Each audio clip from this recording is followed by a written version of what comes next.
there hasn't been a new asset class since the bond market was created in 1693.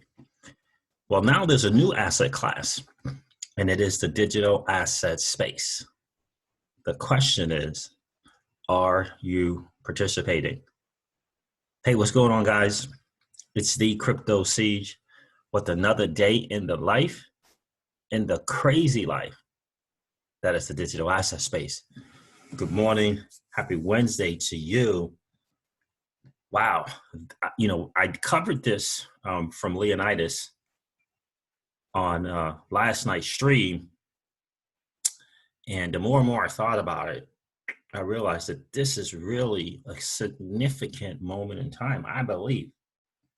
The ISO 20022 standards body is a big deal, especially for a company like Ripple and what they're looking to do in the payment space. And when I read the article last night, I covered it in the stream and people were commenting. It's really a big deal. It really, really is a big deal because it says a lot about what they're looking to do in recognizing the contribution that Ripple can bring to the table. I really, really do think that's what it is. It's really all about. I'm going to cover this article. I'm going to cover another article where Chris Larson was quoted as well. I think it's really, really cool to see the things that are kind of taking place. It really, really is. And I truly believe Ripple, when they made the videos and the statements around blogs around 2020, the year of the digital asset, I think it was meant to be worded that way. I think it was, a lot of it was their way of letting us know that 2020 is going to be the start of something significant. It's going to start. It'll probably start with SBI Ripple Asia, but it's going to start. So I'm really excited about it. All right, guys, shout out to Leonidas again. I saw this on Twitter. Someone else posted it on Twitter as well. And I apologize, I cannot remember who that was. So I went over to XRP Arcade, and here it is. Great art, just a great, this website is just absolutely, guys, it really, really is outstanding. So Ripple joins the ISO 20022 standards body, the first member focused on DLT. And by the way, if you can't see this, this is XRParcade.com. If you want to level up your XRP IQ, especially if you're new to the space, you're excited about XRP and you want to learn more about what they're doing, this is really a great place to start. So Ripple joins the ISO 20022 standards body, the first member focused on distributed ledger technology, guys. The ISO 22 is an emerging global and open standard for payment messaging. It creates a common language and model for payment data across the globe, one that provides higher quality data than other standards, which means higher quality payments for all. One that can adapt to new needs and new approaches. One that's not controlled by a single interest. One that can be used by anyone in the industry and implemented on any network. A lot of key words there, right? Quality payments, not controlled by a single interest, implemented on any network. So the ISO 20022 already used by payment systems in over 70 countries. Will be the de facto standard for high value payment systems of all reserve currencies, supporting 80% of global volumes and 87% of value of transactions worldwide in the coming years. This is according to SWIFT. So by creating a common language and model for payment data, ISO 20022 significantly improves the quality of data across the payments ecosystem. Richer, structured, meaningful data will enable new client experiences while improving compliance and efficiency. ISO 20022 is flexible enough to meet the needs of today and those of tomorrow. So, and that's cool, right? That is very, very cool. Awesome. That is really, really awesome.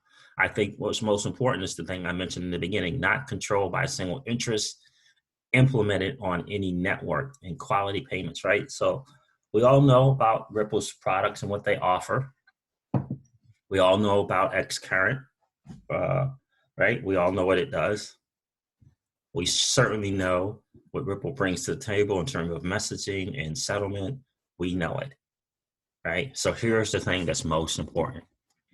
Ripple joins the ISO 200 standards body. Let me see, is it in here? It doesn't say. Okay, according to Ripple's website, Ripple is now part of the ISO standards body, the first member focused on distributed ledger technology to help enable the next step in global interoperability and meet the evolving needs of its customers. Right, so, right, you know what we like to say in the channel, right? The ILP, the XRPL, ODL, Codius, and XRP. Just pick one, right? So this is from RippleNet. Again, I had these two different articles pulled up, but I really like the way Leonidas put together. So I just used his. This is the overview on the ISO from RippleNet, shaping the future of cross-border payments. The world is converging on a new global standard. ISO, the de facto global standard data standard for modern payments. To help enable this next step in global interoperability and meet the evolving needs of our couples, Ripple is now part of the ISO standards body, the first member focused on distributed ledger technology. Join us in this shift to the future. Learn about the ISO and how Ripple is helping shape the new world of payments, all reducing operational overhead for financial institutions on RippleNet, okay?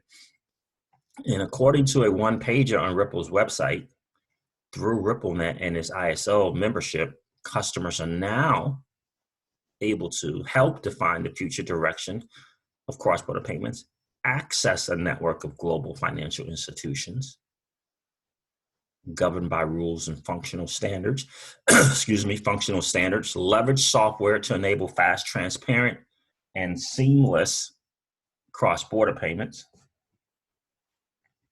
connect to one standardized API for all counterparty connections, simplify implementations, and reduce operational overhead, right? Think about the software. Think about Ripple as the blockchain infrastructure company. Just imagine what they are going to bring to this standards body from the ISO. It is absolutely massive. It really, really is a massive.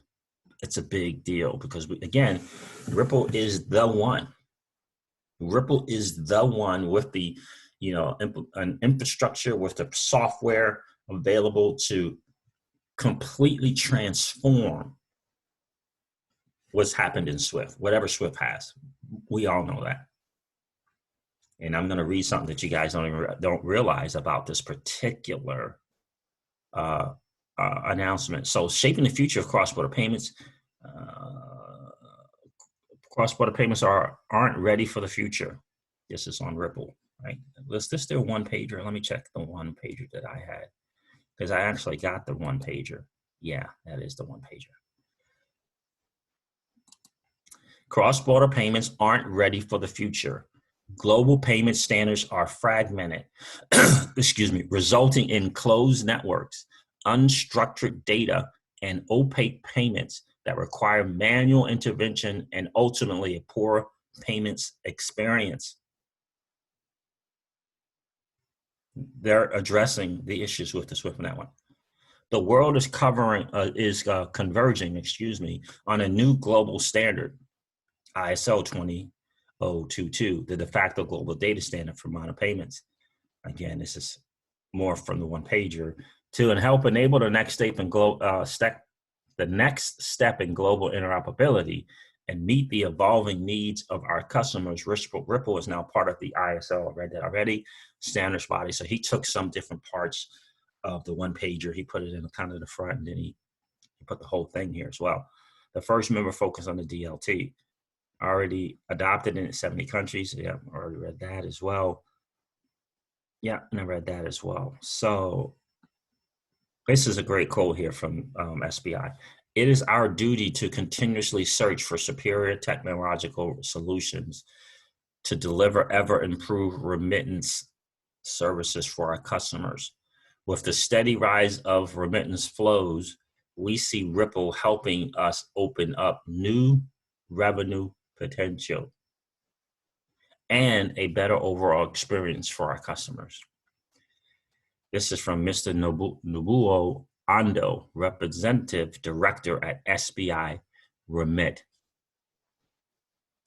And it mentions the three banks here: Santander, who runs on RippleNet, Santander, SCBs, and MUFG in Japan.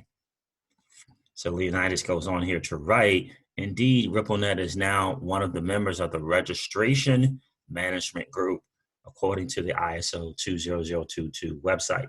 So what is the Registration Management Group?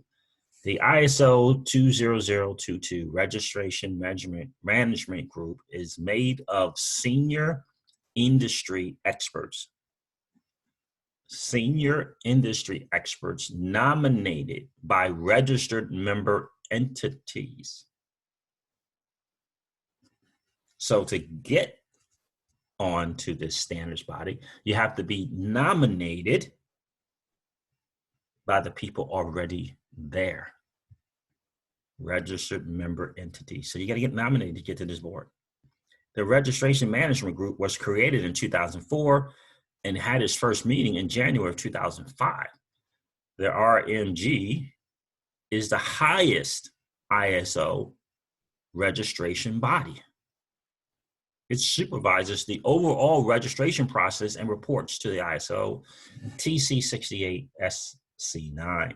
The role of the Registration Management Group is to promote and support the involvement of financial service actors to facilitate the registration and maintenance of high quality, global relevant ISO compliant business models for exchange of information for financial services. That's the Registration Management Group, right? That's what they do. The mission of the RMG is to ensure that the ISO is a trusted standard providing high quality business models.